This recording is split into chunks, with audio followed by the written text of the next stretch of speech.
of them. I think if we take this concept, the idea of that there is a carbon budget, I think that both you are thinking about and many others around the world, including the German Council, and there is a very strange symmetry there by coincidence that the historical emissions are just about the cumulative historical emissions are about the same size as the future emissions that we can allow to have under a 2-degree world. So I think that immediately indicates that, at least in principle, there is a serious constraint. That, so to say, endowment of the planet has to be somehow shared, right?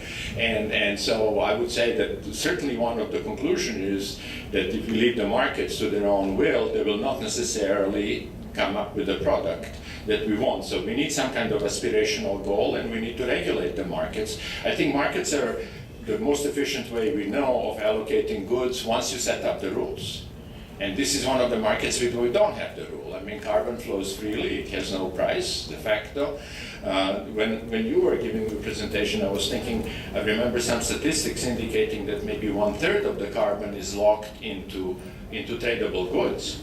So that OECD emissions are stabilized doesn't mean they're really stabilized. We are exporting carbon emissions in form of gray carbon embedded in goods. So my point here would be one of the first steps, and consider it command and control, but I would call it regulation. The first thing from my point of view would be to move the accounting at a consumption level rather than the production level. So that those things that we consume, like drills that are produced in China, should not be part of Chinese emissions. I mean, since we are consuming those products. So I'm thinking more in that direction, that there should be regulatory mechanisms that allow us to work efficiently with the endowment that we have.